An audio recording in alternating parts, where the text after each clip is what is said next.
Hola, buenas tardes.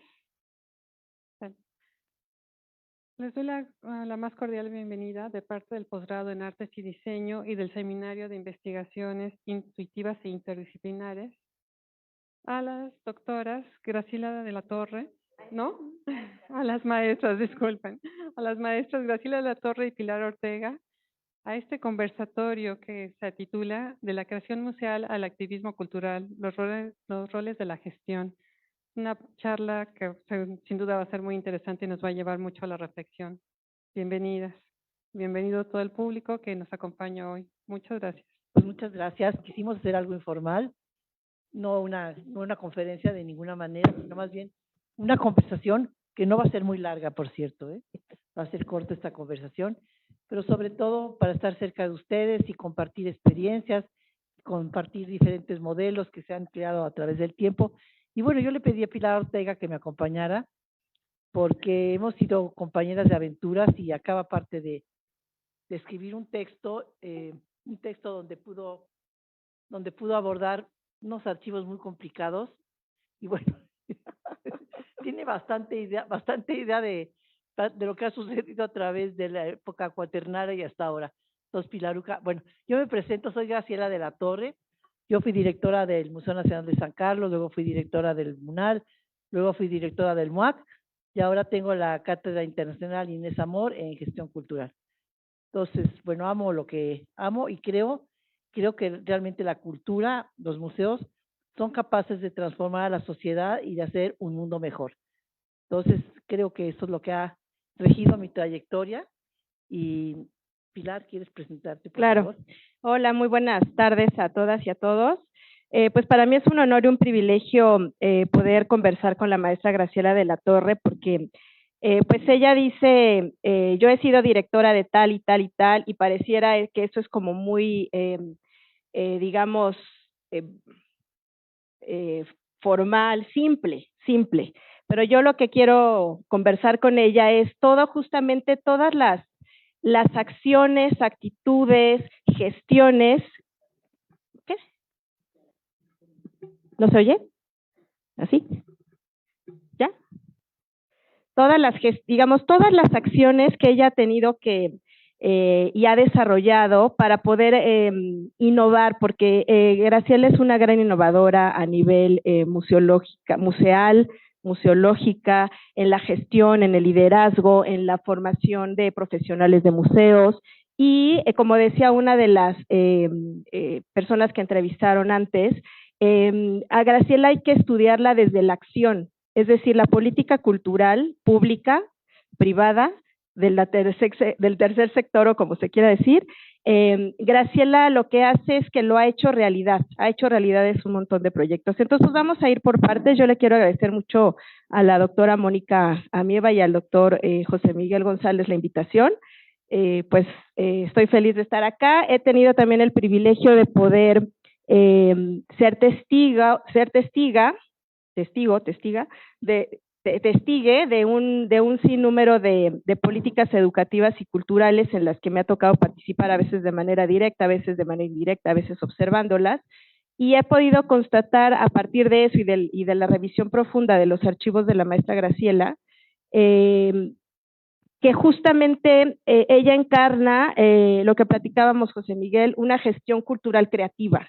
O sea, ella ha teorizado, porque además la maestra Graciela teoriza, escribe sus ponencias, escribe sus conferencias, escribe sus reflexiones, y su archivo es realmente de una riqueza teórica muy importante. Sin embargo, nosotros en el presente podemos disfrutar, discutir, cuestionar el legado que ella ha hecho a nivel cultural de museos y ahora en la Cátedra Inés Amor. Entonces, bueno, sí, vamos, por partes.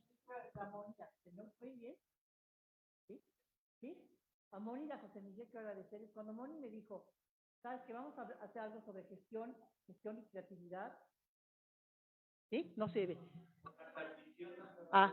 Bueno, cuando Moni me dijo, vamos a hacer algo sobre gestión y creatividad, me interesó mucho, porque yo hace algunos años, y ahorita lo vamos a ver, estuve como muy inmersa en lo que es la teorización del proceso creativo. Tuve la oportunidad de estar en la Universidad de Cornell y estaba ahí con con un gran teórico de la creatividad, que es Lambert Brittan, y aprendí que todos nacemos con una parte de creatividad. Unos lo desarrollan y otros no. ¿Qué es la creatividad? Es la capacidad que tienen los seres humanos de apartarse, de tener un pensamiento que se llama divergente.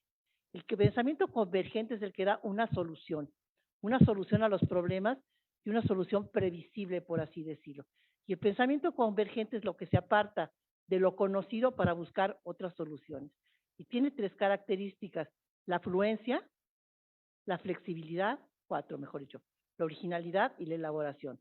Por ejemplo, una persona creativa le dicen que es un gato y puede enumerar una serie de características de lo que es un gato. Yo les digo a ustedes que es un gato. Pues un animal, pues fíjate que no, yo te puedo decir que un gato, fíjate, es el que usas para los coches, te puedo decir, un gato es el, en serio, bueno, tienes la capacidad de apartarse justo de lo obvio, de lo conocido, para encontrar encontrar otros caminos. Y creo que es lo que me ha permitido a mí, gracias por las flores pilaruquís, actuar creativamente y apartarme, como ahorita nos apartamos de lo previsible para estar más cerca de ustedes. Entonces, en ese sentido, creo que pues podemos hablar de una gestión creativa. Muy bien, María. Pues justamente eres una persona que toma riesgos y que Claro, las personas que no, o toman sea, las personas que y tú has tomado riesgos, muchos riesgos, pero ¿por qué no vamos por parte y nos platicas primero? Tú fuiste la persona que introdujo en los museos de arte los servicios educativos y trabajaste el método creativo y trabajaste una serie de acciones para las niñas y los niños. ¿Por qué no nos platicas un poco eso en relación justo con tu experiencia en la Universidad de Cornell Sí, bueno, ¿no? cuando yo llegué al Museo de San Carlos en aquel tiempo, que eran los 70, mediados de los 70, no existían los servicios educativos en el INBA, entonces tuve oportunidad de crear los servicios educativos para los museos de arte y justamente elaboré un método que llamé el método creativo, con base justamente al desarrollo de la creatividad, tanto en la apreciación como en la actividad, para la apreciación y la actividad artística. Estaba dirigido principalmente a los público infantil y bueno, dio bastantes buenos resultados durante muchos años y pudieron adoptarlo otros museos del INBA. En vez de un método tradicional con la visita guiada, se trataba de que los educandos respondieran con perceptual, sensorial, emocionalmente ante la obra de arte y ante la creación misma.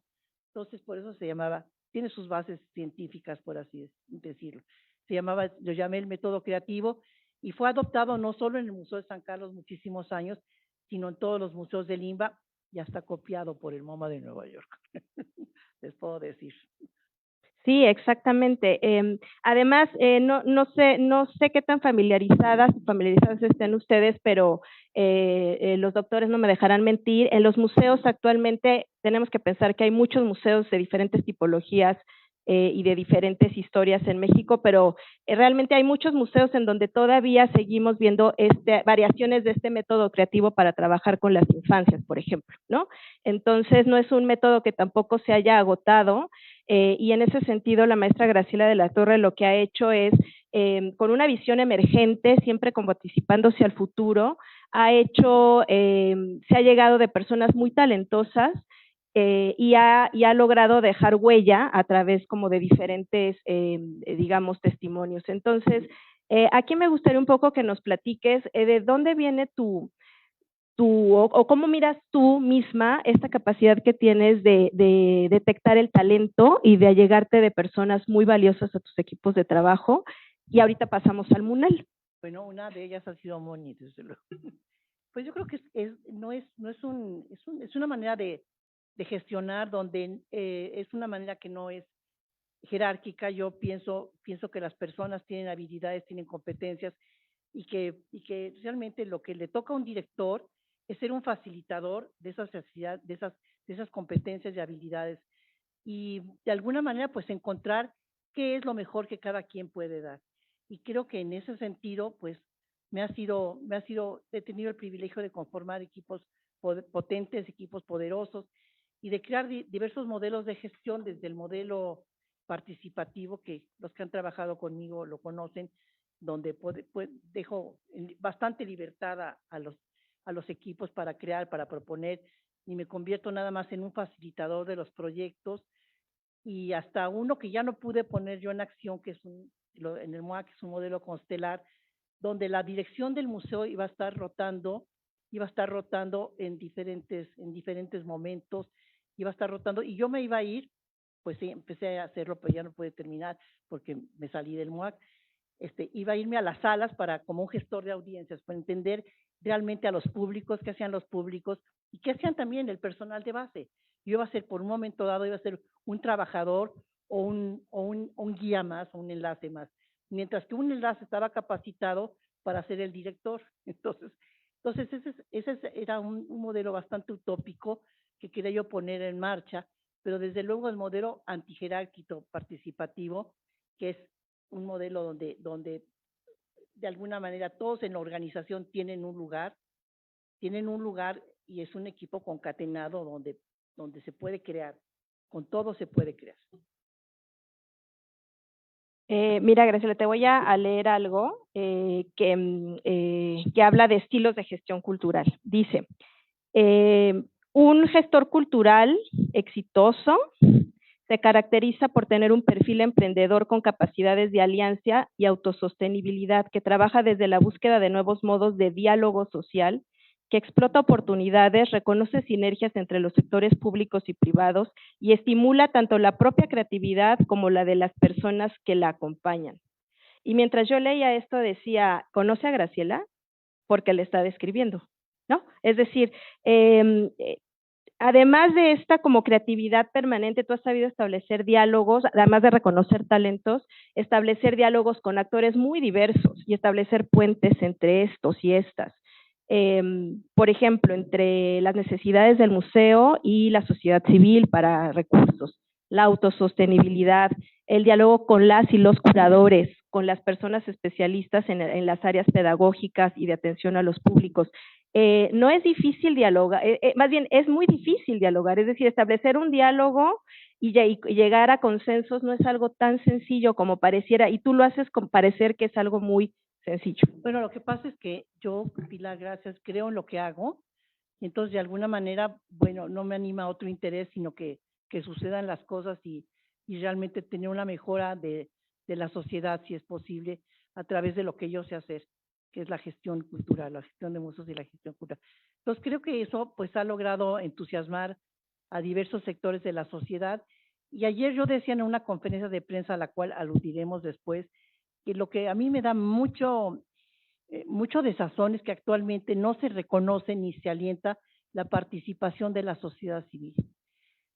Actualmente, como políticas públicas, no se reconoce ni el mecenazgo, ni la filantropía, ni se anima realmente a que tengamos una voz en la construcción de la cultura y de la sociedad.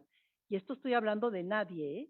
Digo, desde nadie, porque ya lo vimos con los semillas, que te dicen que sembrar, pero tampoco los grandes capitales son invitados a participar en el sostenimiento de las instancias culturales. No digo como tomadores de decisión, sino como sostenedores, que muchos los necesitamos.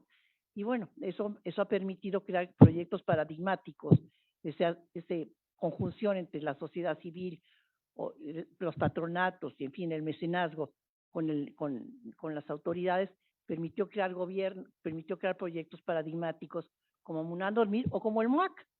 El MOAC que tuvo si ustedes van al MOAC, tiene una bola de muros de donadores ahí, que son los que permitieron, con sus recursos, hacer en sinergia, claro, con la UNAM, hacer una institución como el MOAC, y que lo permiten actualmente, todavía, Todavía actualmente el programa de adquisición está sobre los hombros del patronato, el programa Arqueya, que ustedes conocen, el Centro de Documentación, está sobre los hombros del patronato, y el programa de retribución social, que trabajan en la zona de Santo Domingo, con programas con la comunidad de Santo Domingo, también está sobre los hombros del patronato. Y qué bueno, y hoy día no hay ese aliento desde la esfera oficial a la participación de la sociedad civil organizada a favor de nuestras instituciones culturales. Algo que afortunadamente, pues en su momento se pudo hacer. Sí, bueno, has transitado por las coyunturas de manera muy exitosa, es decir, has trabajado con em, en gestiones de 8 presidentes de la República, No me 3 comprometo a directores de eso. Conaculta, 3 o sea, has transitado por un montón de coyunturas Como el ave sociales, en el políticas plumaje. bien interesantes, ¿no? Y has como podido leer qué está pasando para pues justamente lograr Mira, me tus sé los programas objetivos. de cultura, inclusive el actual, inclusive el de hoy día, ¿eh? También me lo sé. Que les puedo dar algunos para que los repartas, Moni, el programa de cultura de la administración actual. Sí, pues es que hay que entender dónde estamos parados también. Y bueno, en ese sentido, un poco para... Tienes 5 puntos sobresalientes del programa de cultura actual. Uno es, solo trabajamos para nuestros grupos de interés. 2, nada con la iniciativa privada. 3, la cultura tiene que aprender a trabajar no con austeridad, sin dinero. 4, el proyecto prioritario Chapultepec. Y de ahí se los dejo, ¿eh? El programa de cultura de la administración actual. Sí, ahí están los cuadernitos. Digo, no lo decimos nosotros, están los cuadernitos. Sí, sí. Ya, ¿se los aprendieron? Sin dinero, no con austeridad, sino sin dinero. Lo cual, pues, es evidente que está sucediendo. Claro, ya Eduardo Cruz hace rato pues daba digamos, su punto de vista sobre la importancia de la economía, de los empleos en el sector cultura. Entonces, bueno, me parece que ahí queda, es importante, interesante resaltar que no se puede pensar en trabajar sin dinero y sin empleo. Y Alianzas tampoco. Exactamente. Pero bueno, muy bien, vamos a seguir porque es mucho, mucho lo que has hecho en tu trayectoria. Sí. Bueno, en San Carlos no solo estableciste los servicios educativos en museos de arte, sino que también elaboraste los primeros guiones museológicos y pusiste al día el inventario, pero de ahí pasaste a Munal. Y en Munal, fíjense que es bien interesante. Déjame hacer una Sí, pequeña... sí, adelante, ¿Ustedes adelante. conocen el Munal? Sí. Bueno, les voy a decir, cuando yo llegué, nadie me dijo cómo estaba. El Munal estaba 70% ocupado por telégrafos nacionales. Entonces, lo que veía, todo el mundo entraba y veía un cachito de museo. ¡Ah, qué padre! No, todo estaba ocupado por telégrafos nacionales. 2,000 metros de sótano, había gente que vivía ahí. La azotea, guardería para 90 niños, chapoteadero, local de alcohólicos anónimos, cuartito de cuchiplanche cobrado, peluquería, pues, y todo lo demás ocupado por telégrafos nacionales. Entonces, eso fue lo que me encontré. Síguele. No, justo te iba a preguntar, porque a ver, hiciste un programa con motivo de los 40, el 40 aniversario del Munal, te invitó la que era la directora, porque si saben, la acaba de ser sustituida por un director. En fin, el caso es que en este programa tú platicaste con Claudia Barrón, con Rafael Con mi equipo, Sámano claro. y con Marcia Lario sobre pues un poco cómo había sido la elaboración del proyecto Munal 2000.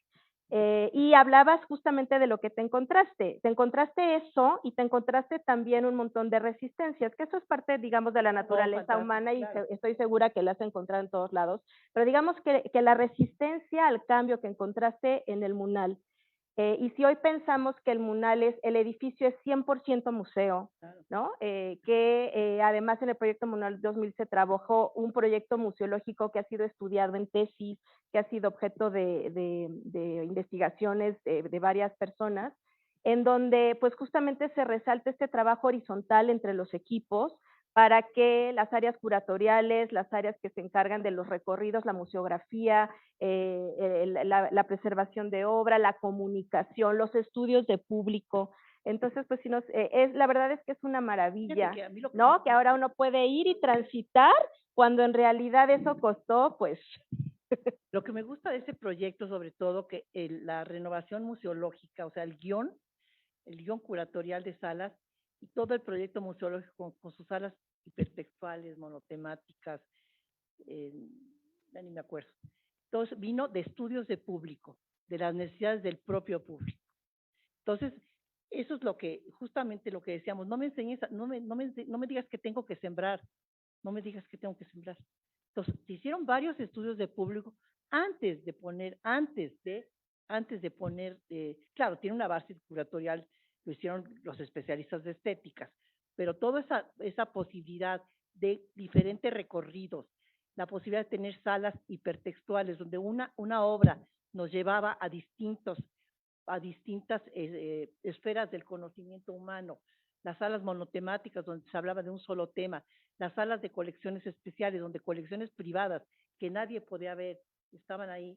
Entonces, diferentes modalidades salió, todo vino de estudios de público. Entonces, a eso me parece que es algo que debemos de tomar en cuenta. Las cosas siempre son a la inversa. Se hacen los museos, se hace el guión curatorial, se hacen y le dan al público para que lo dijera. Espérate, ¿cómo sabes si eso es lo que quieres? No lo sabes. Entonces atendamos primero las necesidades de los públicos y después ya podemos actuar de otra manera. ¿Y nos puedes platicar justamente en el MUNAL y a partir de esta reflexión que haces? Trabajaste varios proyectos, pero dos muy interesantes que además fueron documentados por Mary McMasters y otras periodistas. Trabajaste con niños de la calle y trabajaste con personas que ahora les llamamos de la tercera edad, ¿no? Una cana al arte y trabajaste el proyecto de apreciación y sensibilización del arte con niños de la calle a partir de sus propios intereses y de unas investigaciones exhaustivas. ¿Nos puedes platicar sobre eso? Bueno, pues sí, exactamente, es incorporar, y lo platicaba ahorita con José Miguel González Casanova, que él hizo un proyecto fantástico para el MUAC, incorporar a las comunidades que generalmente no tienen voz, no son atendidas.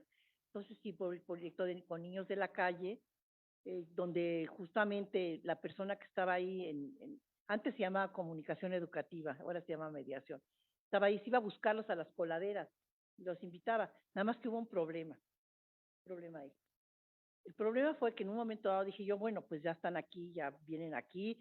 En el guardarropa fui muy arriesgada porque ponían su chemo en el guardarropa, se los guardábamos los chemos ahí, creo que me arriesgué un poco, pero hubo un problema porque en un momento dado dije, pues ya estos están listos para conseguir trabajo. Los niños de la calle tienen un problema enorme, no pueden conseguir trabajo porque no tienen papeles, ¿ok? No tienen papeles. Entonces, pues dije, vamos con personas de confianza que les den un trabajo para que puedan realmente rehabilitarse. Entonces, les dimos un trabajo en el MUAC, en el MUNAL, le dio un trabajo a un banquetero que era amigo mío, le dio trabajo a otra persona, y ¿saben qué? A todos nos robaron. Entonces llegué a la conclusión de que era un programa utópico, que no tenía razón de ser. No son rehabilitables. Entonces, bueno, ahí acabó. Cuando nos robaron ahí. Pero está la experiencia, y sin Sí, experiencia claro. y como no, un poco... No puedes hacer como que no existen esos públicos. Existen y tienes que intentar atenderlos y de alguna manera apropiarte de su lenguaje para poder, pues, que puedan sentir el museo como suyo. Claro, claro. Bueno, y te digo, está documentado, o sea, Mary McMasters tiene, hay unas notas que yo revisé de cuando hiciste las exposiciones y pues había una cobertura mediática porque... Claro, tenía el mismo lugar que podía tener una exposición. Exacto. ¿Sí? Exacto. Y bueno, no sé. Oye, y antes de pasar al MUAC, en el MUNAL trabajaste unas exposiciones increíbles.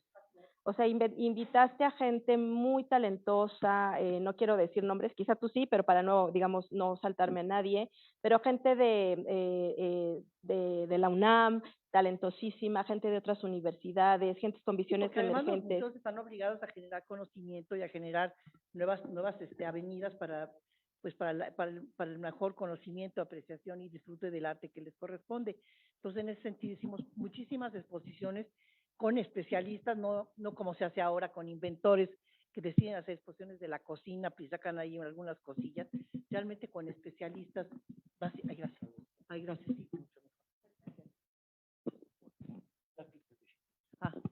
No, bueno, sí, oigan, básicamente con grandes personalidades del Instituto de Investigaciones Estéticas, Jaime Cuadriello, Fausto Ramírez, Angélica Velázquez, Rita Eder, toda una serie de exposiciones que realmente han dejado testimonio, han creado otra historiografía del arte. Entonces, pues sí tuve ese privilegio de hacer, básicamente. Karen, José Luis, y Claro, bueno, José Luis Vázquez, empezaste a Karen Cordero. trabajar diálogos con el arte contemporáneo ahí, Sí, en el MUNAL, sí, creo que sí. ¿no? Entonces, a ver, algunas exposiciones, nada más por si les interesa. Por ejemplo, 1910, El arte en un año decisivo, la exposición de artistas mexicanos.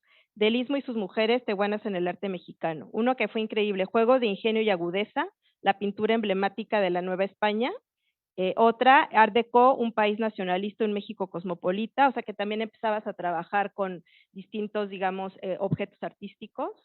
El Museo Imaginario, Convergencias Estéticas de la colección Blindstein, y bueno, El cuerpo aludido, ¿no? Que fue una exposición paradigmática. Paradigmática, porque eso me llevó a pensar que los museos podían ser de otra manera. Exactamente, con Karen Cordero. Sí. Con Karen y José Luis y la fenomenología y en fin, ¿no? En un museo como el MUNAL, con una vocación de arte nacional que tiene unas lecturas nuevas y distintas, pues también fue paradigmático. Entonces, bueno, pues de ahí te invitan a participar en el 2004 como directora general de artes visuales aquí en la UNAM. Con el proyecto o con la misión de generar el proyecto museológico para el MUAC. Y ahí me parece que fue un proyecto sumamente complejo y retador, porque de hecho, pues el edificio, la arquitectura, se diseñó en función de las necesidades y ahí también hubo que hacer un montón de diálogos, porque pues el arquitecto, Teodoro González de León, es un artista, arquitecto, ¿no?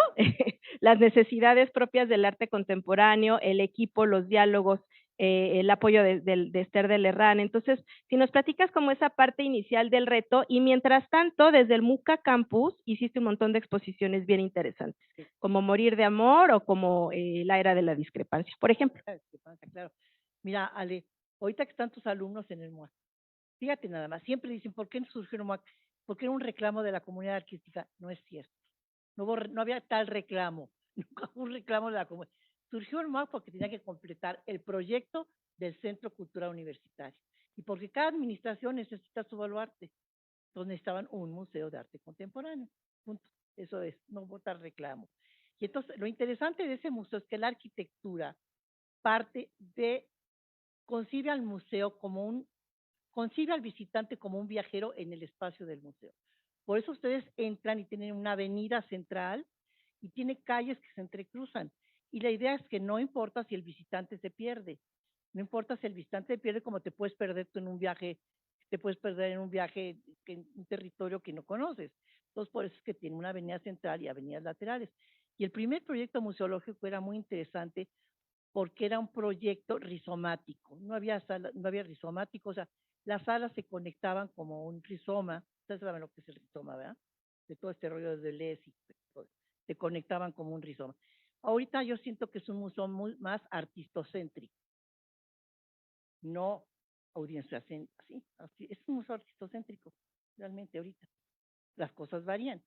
Pero bueno, y no estaba centrado tampoco, el eje no era ni la colección, era básicamente el público en diálogo con la exposición. Y lo que tuvimos la oportunidad de crear una colección, eso sí, una colección semilla, como tuvimos oportunidad de crear una colección del acervo documental, como tuvimos oportunidad de crear la colección de diseño moderno y contemporáneo. Espero que fructifique. Pero bueno, así se creó el MUAC.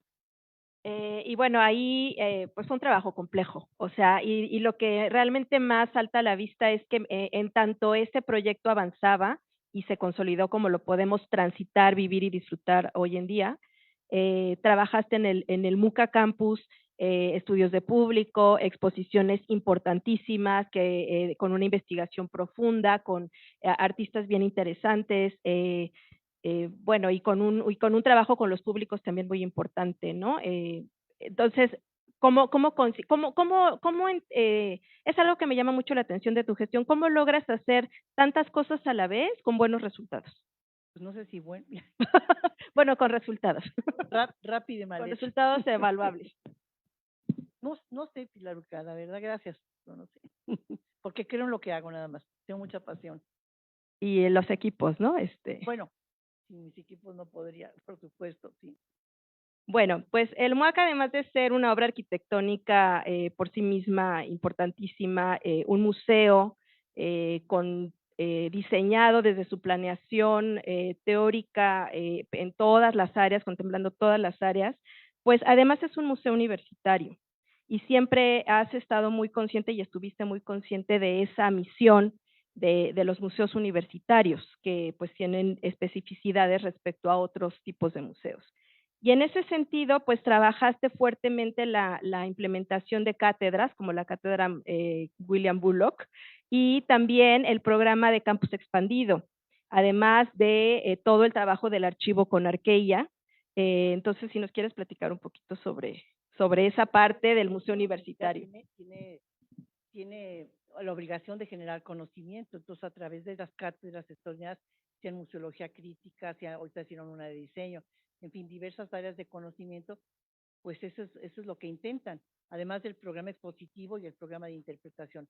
Y hay un programa de retribución social, ciertamente, con campus expandido, un programa de retribución social donde se trabaja con las comunidades aledañas y se trata de asimilarse a las comunidades aledañas, no irles a enseñar definitivamente, sino asimilarse también, como dices, a partir de las propias iniciativas culturales de estas comunidades.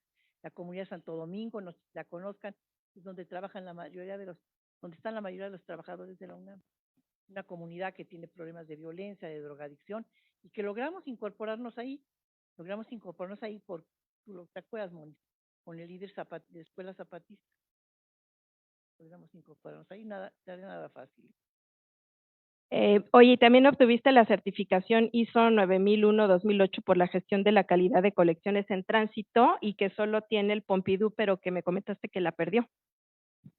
Porque durante 3 años tienes que volver a aplicar al ISO y la puedes perder en cualquier momento. Y se perdió. Bueno, en fin, si te parece bien, y esto lo podemos hilar como bien con lo que estamos platicando, un hilo conductor en tu trayectoria ha sido tu vocación de servicio y tu interés porque a través de lo que te apasiona y te gusta, en este caso, pues el trabajo en los museos y tu trabajo como gestora cultural, es, digamos, que personas que no tienen de manera natural manera de acceder al arte, accedan.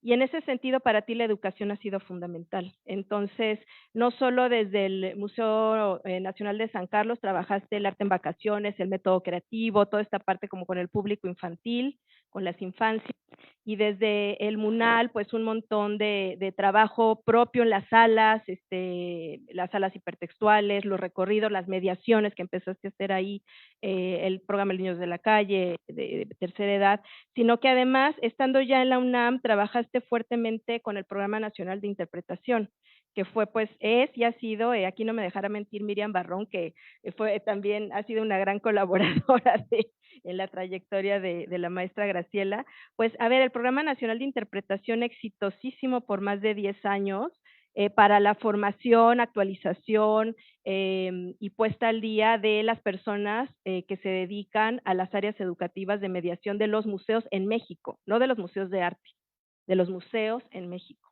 ¿no? A partir de esa experiencia, bueno, ya el INA y otras instancias, la UAP, en fin, han hecho como otros ejercicios, pero a ver, platícanos de ese. Sí, es un programa nacional que empezó en la Ciudad de México y luego pues decidimos trasladar las sedes a los diversos estados de la República Mexicana, justamente para incorporar a otros estados a poder hacer un programa de capacitación y de actualización de los profesionales de la educación. Desafortunadamente, en este país es muy difícil que las cosas perduren si no está la persona. Pues cuando yo dejé la gestión, pues el programa de interpretación, de tener una meta de 100,000 asistentes, o no me acuerdo ya cuántas, pues quedó como con 3, más o menos. Entonces desapareció. Sí. Bueno, digamos, los proyectos así son, ¿no? Pero los proyectos exitosos, es decir, tienen una cúspide y después, bueno, pues un poco como decía también alguien que entrevistaron acá, pues para hacer cosas diferentes, para dar resultados diferentes, pues hay que hacer las cosas diferentes y eso te ha caracterizado. Entonces, bueno, ese programa dio lo que tenía que dar y después, pues, ¿por qué no vamos a formar el ILM? liderazgo en museos, ¿no? Sí. Que sigue teniendo pues una presencia, bueno, más bien ha acrecentado su presencia y que también tiene mucho que ver con la profesionalización Sí, de bueno, directivos y ese es para directores de museos y mandos medios. Es un programa que yo tuve oportunidad de cursarlo en Berkeley. Ya le voy a cambiar el nombre de liderazgo, ya no me gusta esa palabra. Sí, ya no. Entonces ya lleva muchísimas generaciones y es para mandos para directivos y les enseñan lo que es la gestión. No les enseñan lo que es la curaduría, sino lo que es la gestión. Finanzas, eh, eh, trabajo en equipo, manejo de proyectos, porque muchas veces los gestores no tienen esa capacitación, o los que están a cargo de las instituciones no tienen esa capacitación, pues esa información. Entonces, un programa que lo empezamos a hacer con el ITAM, pero ya no me gustó el ITAM, y ahorita lo hacemos con la Ibero. Y tiene otra rama, el ILM, que es estudios curatoriales, que lo lleva Pilar, que hacemos con el posgrado de Historia del Arte de la UNAM. Tú platicas de ese programa, porque es el hermano de la especialización de museos, que está en arquitectura. bueno, el ILM, a partir de tus iniciativas y tus diálogos con investigadores de estéticas, digamos, vieron la necesidad de abrir ese campo de estudios curatoriales, y a partir de ese momento, pues se ha trabajado fuertemente con el posgrado de la UNAM y con el Instituto de Investigaciones Estéticas, y pues ya llevamos 7 generaciones, ahorita está cursando la 7ª generación. Diplomado. Es una especialización, ¿no? Es una especialización dentro del posgrado de Historia del Arte. Las y los estudiantes terminan como maestros en Historia del Arte con la especialidad en estudios curatoriales. Y pues sí, la verdad es que habría que evaluar los resultados más adelante, pero sí había existe una necesidad de formar a las y los curadores, porque pues en México no teníamos hasta hace muy poco, pues podías llamarte curador o curadora, y si el sistema te sostenía como curador o curadora ya estaba bien con eso, pero digamos estudiar y formarte como curador o curadora, pues eso ha sido una sinergia entre otro proyecto de Graciela de la Torre y en este caso el posgrado de la UNAM. Y bueno, ya vamos a ir cerrando, ¿sí? Mira, yo he observado que eres una persona que sabes conectar, y de ahí no sé qué tanto, porque digo, no lo sé, doctora Moni y doctor José Miguel, pero digamos, Graciela trabaja con una intuición muy activa, ¿no? Entonces, conecta emocional, cognitivamente, intelectualmente con las personas, y tiene una capacidad de persuasión y de convencimiento bien importante, ¿no? Eso me parece que le ha permitido transitar. Aquí tengo el dato que hace rato les di, pero aquí lo tengo bien sólido. Por ejemplo, ella ha trabajado en las políticas culturales, justo, públicas, de 9 presidentes de México, 3 titulares de Conaculta, 8 directores generales del INBA y 3 rectores de la UNAM, ¿no? Entonces, ha transitado por, digamos, tiene toda esa experiencia y una capacidad de aprender de manera permanente. Por ejemplo, cuando había que implementar la nueva museología, pues tú implementaste la nueva museología, y después cuando había que transitar a la museología crítica, pues se transitó a la museología crítica. A la pedagogía crítica con Y a la pedagogía, exactamente. Pero siempre con esa apertura de la creatividad, que te permite justo un pensamiento y una actitud creativa ante la vida, ¿no? Bueno, y de ahí del MOAC te invitan a ser titular de la Cátedra Internacional Inés Zamora en Gestión Cultural, y después llega la pandemia. Hiciste unos proyectos increíbles, o sea, habemos varias personas que dijimos, bueno, y ahora Graciela, ¿qué va a hacer después de dejar los años que estuviste al frente del MOAC y llevar como toda esa trayectoria? Y pues no dejas de sorprender, o sea, te pusiste a tener hacer una serie de proyectos como las encuestas y como las opiniones, y hacer un equilibrio crítico ante el desmantelamiento y el poco apoyo del gobierno, ¿no? Y entonces ahora platicamos de tu proyecto inmediato que anunciaste ayer en una conferencia de prensa, pero platícanos de estas. Creo que tengo la fortuna que nunca había producido tanto en toda mi vida de trabajo como lo he producido desde 2020 para acá. Tengo un equipo fantástico de 2 personas, un equipazo, pero ha sido un trabajo tan gratificante ahorita, por ejemplo. Bueno, tengo un proyecto fantástico, los proyectos se van a llevar a cabo este año, fantástico. que le platicaba yo. Es un proyecto nacional para activar con herramientas para activar la cultura local. Las comunidades que ya están trabajando con herramientas de cultura para poder tener sostenibilidad, para poder tener menos violencia, para tener una cultura de paz, se les enseña cómo hacer sus proyectos viables y cómo fondearlos. Esto tuve que contratar a unos españoles, porque en México no se ha hecho, se ha hecho en Guatemala. Se ha hecho en Guatemala, en Colombia muchísimo, Guatemala, Centroamérica, todos lo están haciendo. Es un proyecto que siempre ha sido en línea, siempre es en línea. Entonces, el año pasado tuve 500 participantes, 500 comunidades. Por ejemplo, una señora alemana que lleva trabajando no sé cuánto tiempo en la Lacandonia. Otros que están en las comunidades perdidas de no sé dónde, así, que ya están trabajando, en vez de llegar nosotros a decirles qué tienen que hacer, es facilitar la creación de sus proyectos de la viables. Este año, el segundo año, van a ser 50 proyectos. Ya, un cernidor, nos quedan 50 proyectos este año. Tengo otro fantástico que se llama La crítica en su laberinto, que ayer se anunció, donde vamos a examinar durante todos los martes con diversos expositores, empezando con Roger Bartra, y siguiendo así, se los puedo leer el programa, por qué el gremio cultural está inerte y está silenciado antes del desmantelamiento, donde todos los gremios, de la cultura, de los museos, del Estado de Derecho, de la ciencia, de la educación. ¿Por qué? Porque estamos callados, porque en otros países protestan, y entonces mediante varias preguntas porque el pensamiento crítico también no lo vemos también. Entonces es un programa muy fuerte. Y tengo otro que me fascina, que se llama Las Agendas Culturales. La historiografía del arte ha sido escrita por hombres generalmente. Estas son aquellas mujeres que han incidido en la cultura, curadoras, críticas de arte, investigadoras, directoras de museos, fundadoras de museos, donadoras, que han hecho la cultura en el siglo pasado, la gestión en el siglo pasado en esto. Entonces son 3 programas que me tienen muy entusiasmada, cuando menos este año. Tengo otro que se llama Nombrar la gestión cultural, que se examina porque el léxico ha cambiado. Tenemos palabras que antes no se usaban, por ejemplo, catafixiar. Tenemos palabras que antes no se usaban para la gestión. Entonces esto llevará a un nuevo léxico, un vocabulario de batalla. Mani participó en sus inicios, tratando de definir qué es la palabra mediar, mediación, ¿te acuerdas, Moni? Entonces hay palabras del museo, hay una manera de concebirlo actualmente, esto tiene que ver con otro modelo que tenemos actualmente y que no tiene nada que ver con el pensamiento o con cómo se concebían ciertas instituciones, ciertas acciones del siglo pasado. Entonces, te digo, me tiene muy entusiasmada todo eso y bueno.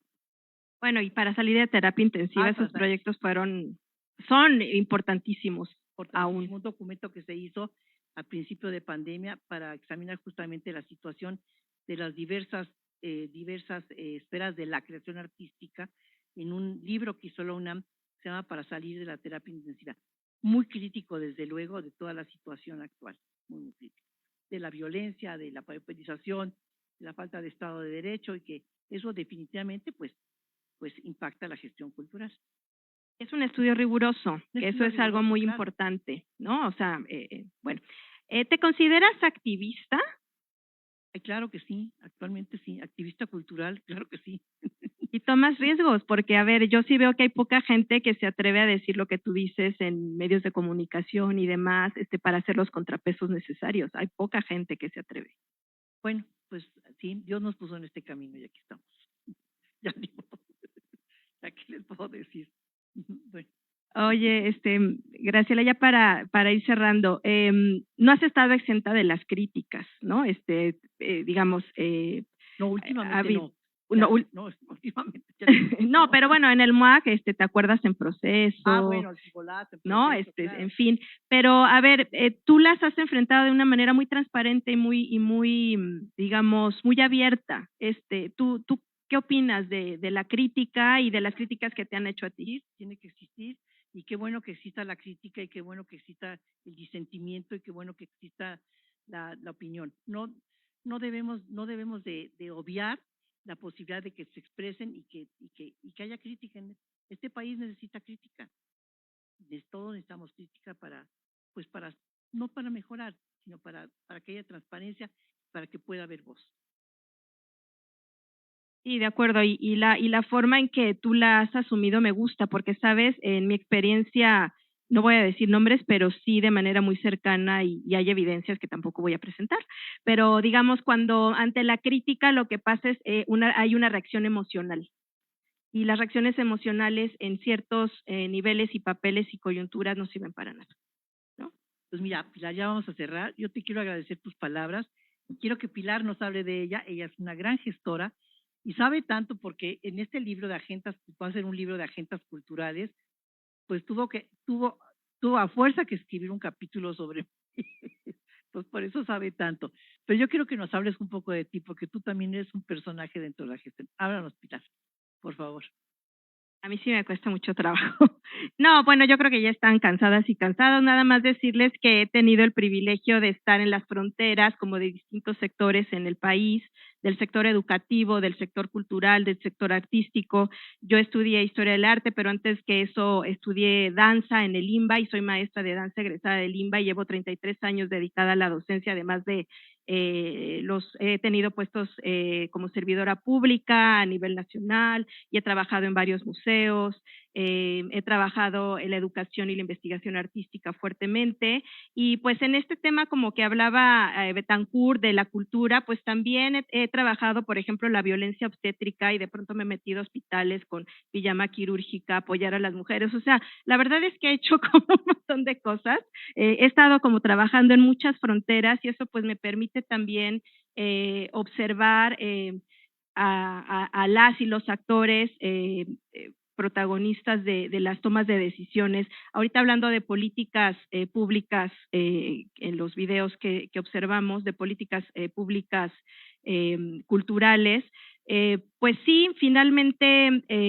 una cosa es lo que dicen y quizás si nosotros leyéramos lo que dijo el PRI, el PAN y ahora Morena en los documentos que se llaman Programa Sectorial de Cultura y van cambiando los años, pero básicamente es Programa Nacional de Cultura y Programas Sectoriales de Cultura, vamos a encontrar cosas valiosas, ideas interesantes.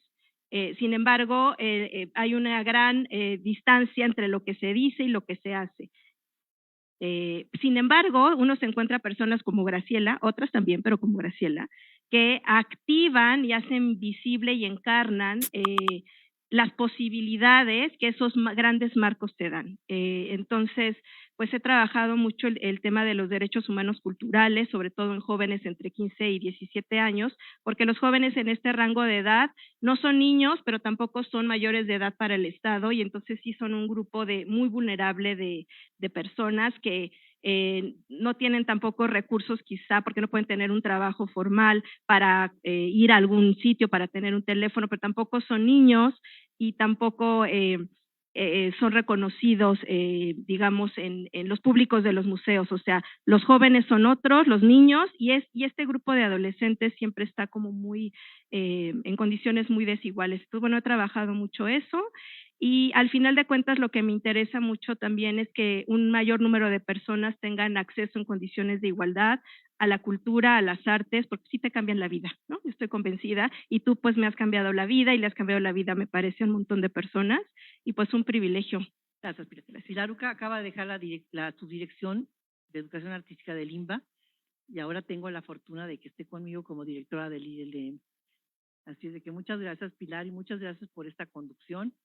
No, muchas gracias a ti. Todas tus apreciaciones sobre muchas gracias. Estamos a sus órdenes, lo que quieran preguntar o vamos a tomar un café, como quieran. Gracias, José Miguel, y gracias, Moni, otra vez.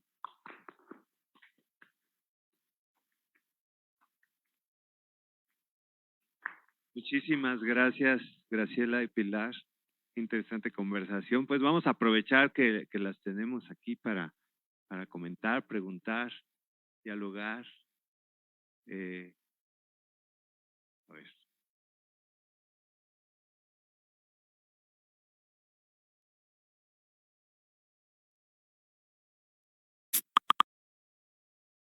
Hola, buen día. Si el arte cambia con el tiempo, los artistas cambian con los tiempos, y los museos están cambiando, ¿qué artistas necesita México ahora?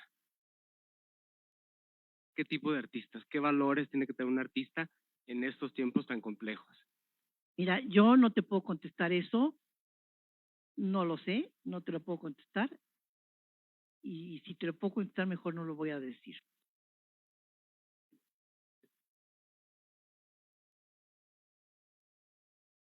Es decir, que no necesita México, pero mejor cuando nos tomemos un café. Bueno, buenas tardes. Mi pregunta va enfocada, ya que ambas dicen que han tenido la experiencia de poder trabajar con comunidades y aparte de trabajar con instituciones gubernamentales. Entonces, ¿cuál es su opinión en cuanto a las mujeres? Pues suele ser como el referente con las encapuchadas, el 8 o el 25 que destruyen, o activistas que van a museos, como fue hace poco que lanzaron una pintura, una pintura de Van Gogh, salsa de tomate. ¿Cuál es su opinión? ¿Cuál es su pensar ante todas estas acciones que hacen las La personas o vandalización, colectivas? esa es pura vandalización. No le Por pasó así nada a las... llamarlo, ¿Qué pasó vandalización. con la victoria de Samotracia? Te preguntaría yo. ¿Qué pasó con la victoria de Samotracia de la FAT? Te preguntaría yo. ¿Qué pasó? Pues no pasó nada porque no era la victoria de Samotracia. ¿Qué pasó con el Van Gogh? Pues no pasó nada porque tenía un vidrio. No pasó nada. Pero el ¿qué acto pasa? en ¿Qué sí, pasa con los feminicidios? Ahí sí pasa. acto en sí, Yo, ustedes el M8, por supuesto que estoy a favor. Estoy a favor de la glorieta, por supuesto. No estoy a favor de la vandalización per se, pero sí estoy a favor de la protesta y que se tienen que manifestar. ¿Qué han destruido? Dame un ejemplo que han destruido. ¿Qué han destruido? los medios de comunicación comentan de que pues las ¿Qué han destruido? No han destruido nada. No, tienen vidrio. No, no han destruido nada. Son actos de protesta. No, no los voy no las voy a arengar, destruyan. No, bueno, son las encapuchadas son provocaciones para la represión, pero no han destruido nada. No, que yo sepa, no han destruido nada. La victoria de Samotracia, que a ver, José, me dieron tu opinión sobre la victoria de Samotracia. Quiero oír tu opinión. No, sí, estamos en un diálogo. La victoria de Samotracia que estaba en Xochimilco es una copia de la victoria de Samotracia hecha en fibra de vidrio que pusieron hace unos Son actos 10 simbólicos. años y que no tiene ningún valor cultural, ¿no? O sea, es muy fácil de restaurar y de volver a poner, y fue puesta sin acuerdo de la comunidad, o sea, tan arbitrario fue colocarla como tirarla. Esa es mi opinión personal. ¿Alguna pregunta? ¿Alguien más?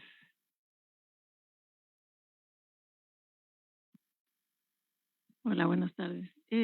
Bueno, ya tiene tiempo que digamos, el proceso creativo por el arte de participación, viniendo desde los artistas, ya ha crecido, ya en todo el mundo se hacen este tipo de proyectos.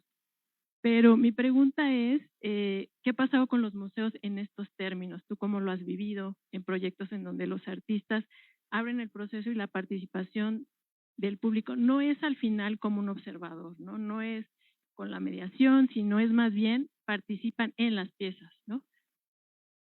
Pero, justo, ¿cómo puede romperse ese espacio? Porque creo que si el arte de participación ya está sucediendo en todos lados, tendría que los museos estar también abiertos a esto que está pasando, y no solamente desde el arte, porque también el arte, como este seminario, estamos intentando a que no solamente en una obra de arte participan artistas, sino también hay científicos, pedagogos, estamos hablando de una pedagogía crítica.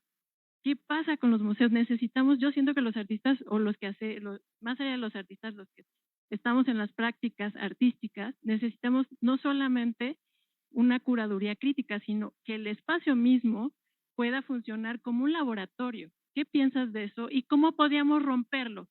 ¿Qué piensas?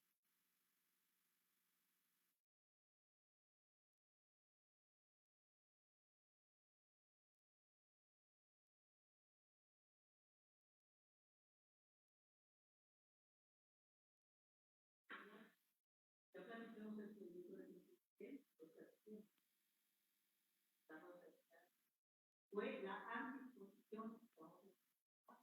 Lo entregamos a salas vacías, inauguró vacío. Exposición se inaugura cuando se inauguró vacío. Poco a poco, él lo fue llenando con la participación. Al final estaba la sala llena.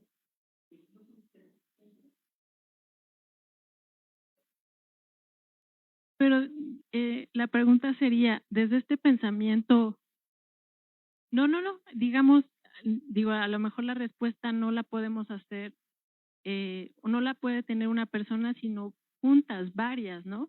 ¿Cómo desde este método creativo que a mí me parece muy importante que propones, ¿no? De esta creatividad divergente, ¿cómo podríamos juntas, a lo mejor ideas, ¿no? Yo, es más bien como una especie de provocación en la que juntas podamos encontrar una solución o posibilidades de fisuras, a lo mejor no una solución, de fisuras para ir interviniendo estos museos, porque también son muy coloniales. Si estamos en esta idea de decolonizar, de llenar el museo también desde lo multicultural, creo que pienso en esta provocación, ¿no? ¿Cómo fisurar este gran cubo blanco que es el museo? Gracias.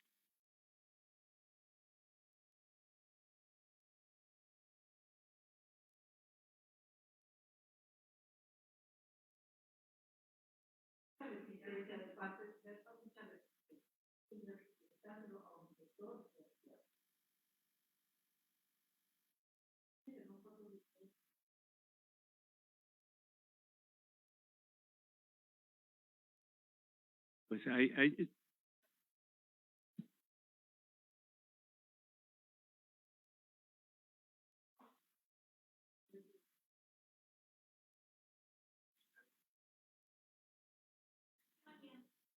Pues al final, creo que los museos pues, se deben a su comunidad, ¿no? O sea, es decir, si la propia comunidad tendría que, puede ser una gran fisura hacia un aparato curatorial o hacia una dirección o hacia una estructura tan sólida como un museo, ¿no?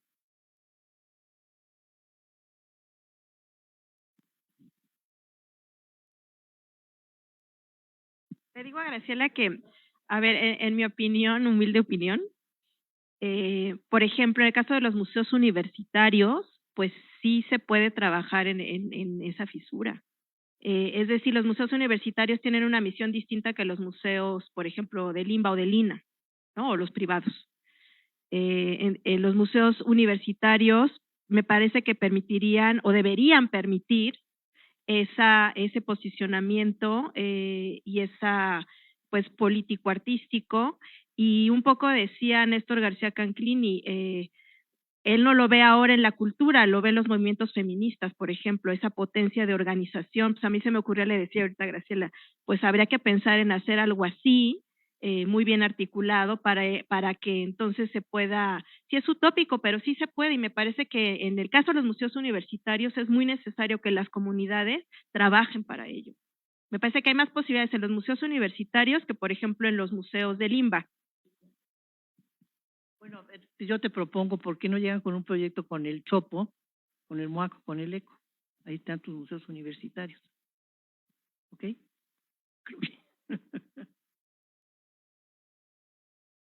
A mí me llamó mucho la atención y tiene que ver con lo que estaban diciendo ahorita, es esto que calificaste el MOAC como artecentrista y como artístico-céntrico, bueno, pues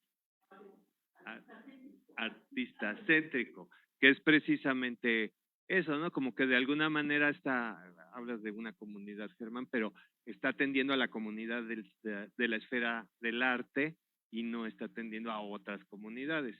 Y creo que hay que ninguna institución es sólida las instituciones mismas tienen sus contradicciones, ¿no? O sea, hemos visto cómo subió toda esta cosa, el poder de los curadores en la historia de los museos desde los 90, cómo se fue estableciendo, y sin embargo a partir de los 2000 y más 2010, cuando estábamos haciendo el Jardín de Academos, cómo empieza a haber como también una subversión interna de los museos del poder de los educativos, ¿no? Y eso en todo el mundo, así como que el área de servicios educativos que está trabajando directamente con los públicos empieza a negociar políticamente con los curadores que están Fíjate, atendiendo cuando al se creó área el de- MOAC, que se creó, se pensó así con rizomático y toda esta cosa, y pues, no había curador, había un director artístico y era por ciclos.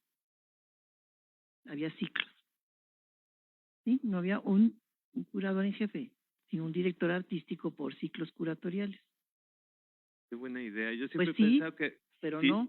sí, además si los curadores empiezan a decir que son artistas Pues sí, y son claro. creativos, pues deberían de estar Director artístico cambiando por ciclos y haciendo sus curatoriales, claro. proyectos y vas entrando nuevos sí, claro, proyectos creativos, claro, ¿no? rizomáticamente, claro. Sí. Ah, bueno, ahí hay una respuesta a la pregunta.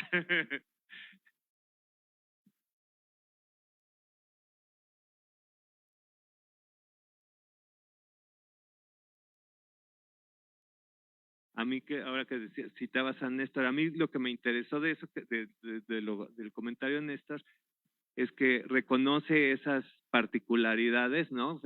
Feminismos, jóvenes, todos esos movimientos, y dice, sí, está muy bien la autonomía, pero la solidaridad, la articulación de esos sectores es lo que nos falta, porque se separan, ¿no? Hay una tendencia a separar las identidades, y entonces es más difícil realmente hacer una resistencia frente a un poder tan grande como el hegemónico, ¿no?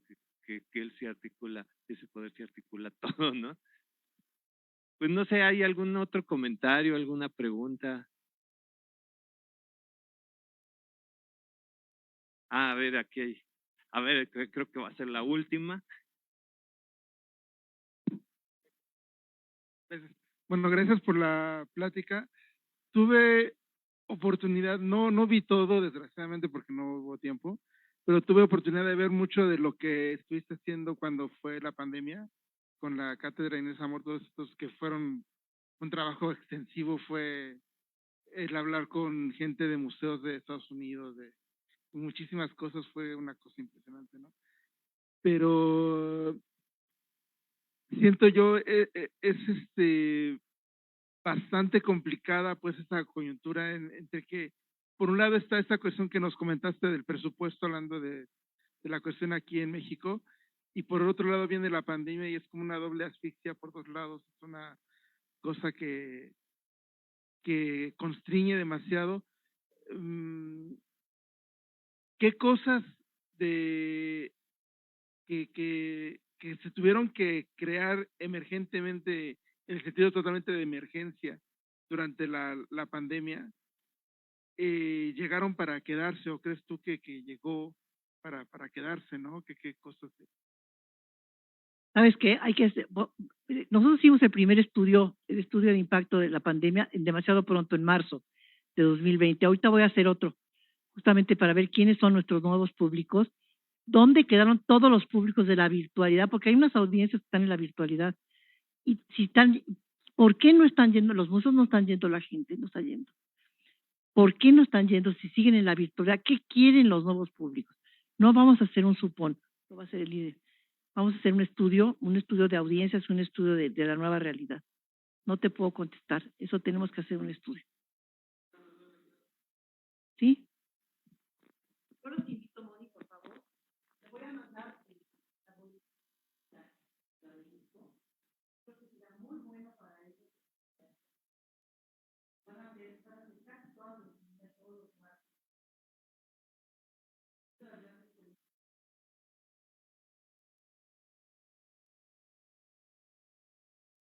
A ver, ¿cuántos diferentes especiales para están acá locales?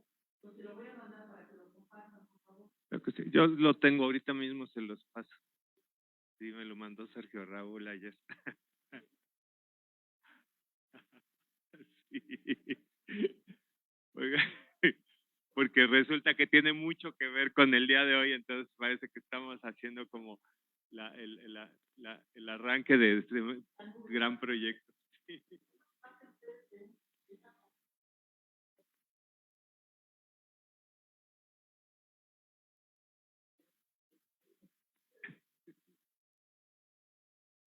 Pues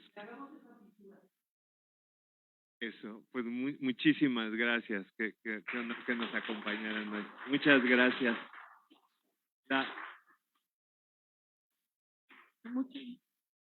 Muchas gracias. Quiero agradecer a todos por su presencia a este conversatorio donde quedó de manifiesto toda la experiencia de la maestra Graciela de la Torre, que fue excelentemente conducida por la maestra Pilar Ortega. Y a nombre del posgrado en Artes y Diseño les voy a otorgar un reconocimiento.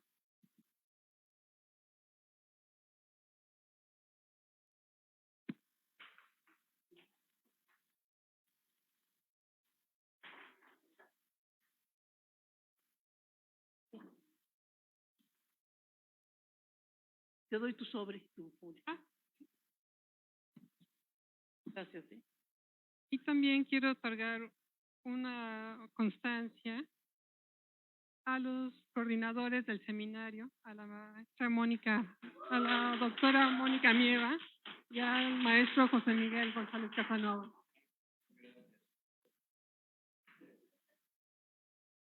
Gracias a todos por su participación, su asistencia y muchas gracias. Hasta luego. Muchas gracias, Laura. Muchas gracias al posgrado por recibirnos. Gracias.